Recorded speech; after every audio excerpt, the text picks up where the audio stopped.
Hello，大家好，我是大达，然后欢迎大家来到我的频道。然后这期视频呢，我将给大家分享一下，从土直到男明星、容貌焦虑到今天的我是怎么熬过来的。刚跟我男朋友在一起的一个样子，到在一起6年后的我现在的这一个样子，我们俩都一起经历了一些什么。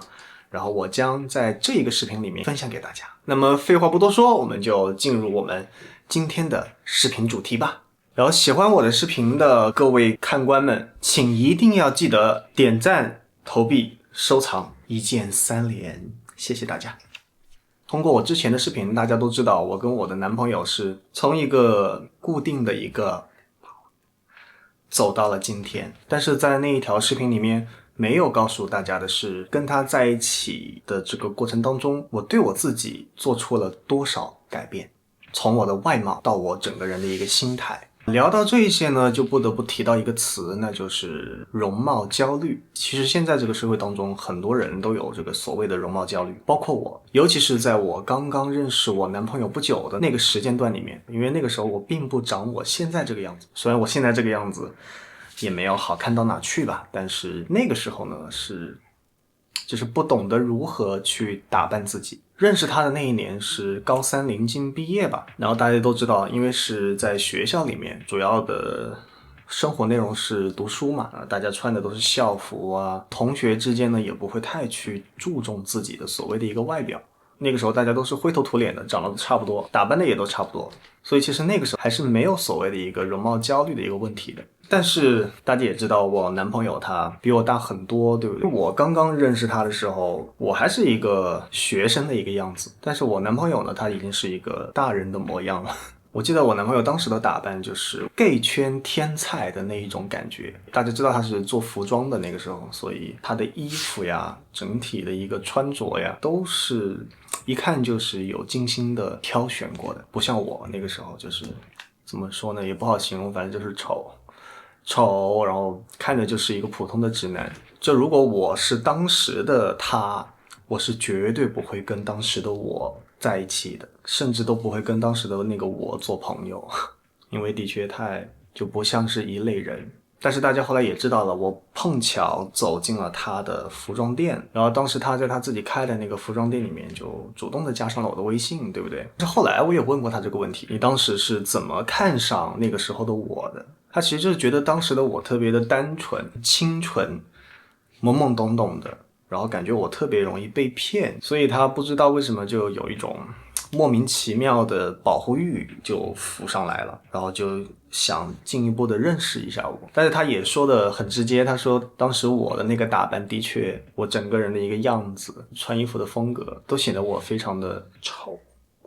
但是他还是就是加上了我的微信，尽管我那个时候很丑。然后他呢，也是那个时候我认识的第一个所谓的圈内人。然后也是从那个时候开始，就是认识他之后，我慢慢的就开始有了所谓的一个容貌焦虑。就因为他同样都是弯的，对不对？但他却跟我又那么的不一样。那个时候他觉得他特别的帅嘛，特别的崇拜他。对他的打扮、穿着、长相等等方面，跟他慢慢的越来越熟了之后，他也有时候会就是介绍他的朋友呀、认识啊，他身边的那个朋友圈子的那一群人，其实都是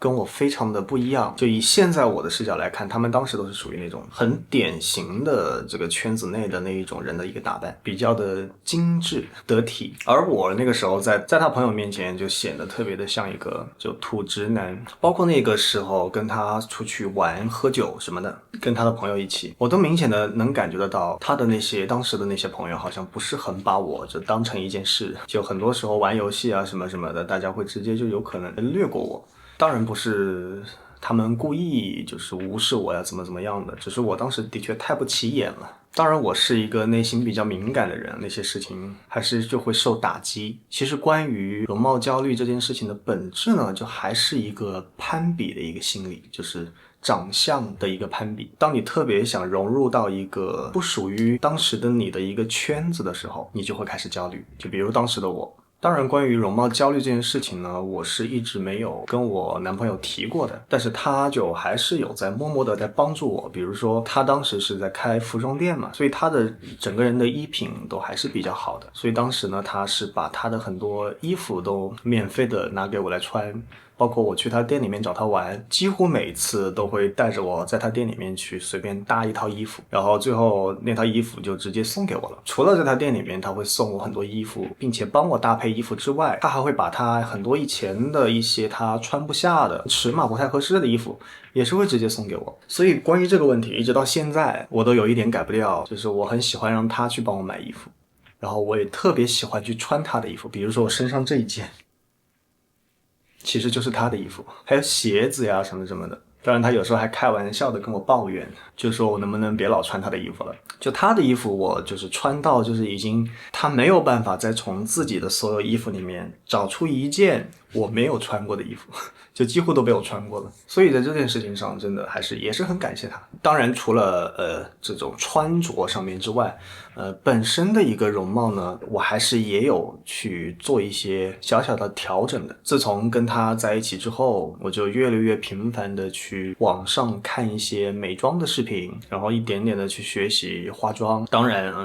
刚开始学的时候化妆化的是真的非常的丑，我前几期视频里面还有那个当时化妆的一些手法跟现在化妆的手法的一个对比，那个时候是真的很不会化，但是我还是尽量的有在学习，然后也经过了这么久的一个试错，走到了今天，就是得到了一个我个人还比较满意，也觉得比较适合我的一个画法。当然除了化妆之外，对于容貌的调整我其实是做过一些微调的，比如说我有碰过微整，但是我做的项目并不多啊，就做的一些比较基础的瘦脸针，还有玻尿酸丰下巴。对，我的下巴是有玻尿酸的填充的，因为我下巴本身中间这一块是比较的凹进去，凹进去的话就会显得脸特别的短，特别的宽，所以我做了玻尿酸，大概是3支的量吧。既然聊到微整了，然后我就特别想跟大家分享一下，大家不要觉得说为了让自己好看一点去往脸上动点手脚是一个不爱惜自己非常不好的一个决定。只要你是自己喜欢，你真正的想要，在一个安全的情况下面，在自己的经济条件允许的情况下，你去做一些微调，我觉得没有任何的错，但是不可以过头。像我这么爱美了，我也只是做的一些很基础的项目，我并没有往脸上动所谓的刀啊，没有。而且我的玻尿酸、瘦脸针这些还是去了一些正规的医院、3甲医院去做的。但我知道一说到微整，弹幕上面肯定会有很多人说啊，微整什么的不行呀，你已经很好看了，你不需要再去做了。但是我想说，我去做这些只是为了让我自己更加舒服一点。容貌焦虑这件事情，我觉得它不是说我跟你说你不能焦虑，你就会不焦虑的。我觉得这是属于我自己本身控制不了的一个事情。那么我觉得在一些安全的情况下，你去做的这一些所有微调、化妆、学习穿搭，我觉得这都是为了让你自己能够更加开心的生活下去。我觉得这些都没有错。而且事实证明，我走到了现在，我的确对我自己的一个外在的一些东西还算是比较满意的。所以我也希望能够告诉就屏幕前的大家，如果你对自己的脸呀身材呀有或大或小的一些不满意，那么你去通过一些手段去改变它，并不是完全不可以。只要你是在安全的情况下，只要你觉得那个可以让你开心起来，可以让你快乐起来，可以让你本来的焦虑的一个心态变得不那么焦虑，那么我觉得都是 OK 的。我还是要再重申一遍，大家去做类似微整的一些项目的时候，大家一定要选择3甲医院，千万不要去小作坊。好的医院里面的医生，他是有更加成熟的一些经验的，他会更加直观的告诉你，你适合做哪些项目，你不适合做哪些项目，所以大家一定要谨慎，好吗？当然，就是抛开容貌焦虑这个问题我不讲的话，无论如何，对于自己的一个外表，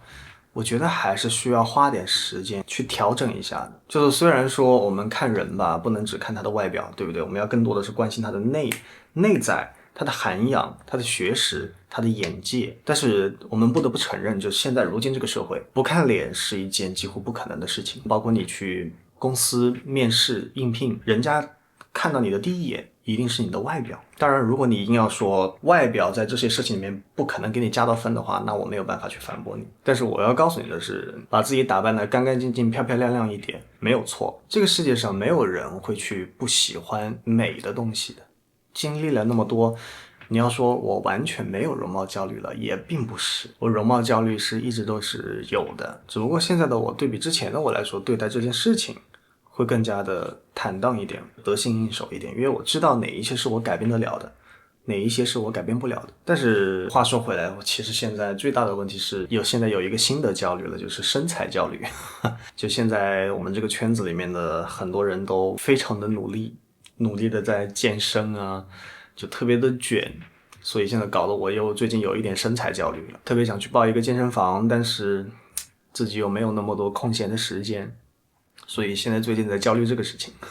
当然，我觉得人在什么样的时间里做什么样的事情，这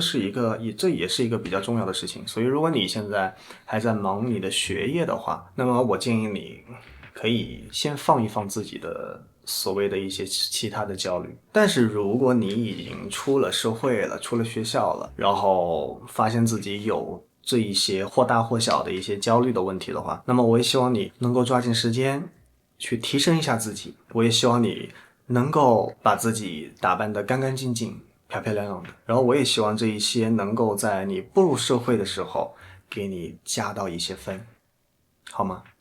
当然我也知道，就是看我视频的一些观众，你们的年纪都是处在一个22、23这个年纪左右，在这个年纪你去提升一下自己的一个形象，我觉得是一点都不晚的。你看我现在都25了，我照样还是会经常看一些美妆视频呀、穿搭技巧呀。当然就是说了这么多这么外在的东西，外在是能给你加到分，但是决定你未来道路能不能一直顺畅无比的呢，它一定是你整个人的一个性格、眼界的学识，就特别适合拿我跟我男朋友的这么一个关系来形容这一件事情。我跟我男朋友是因为我们的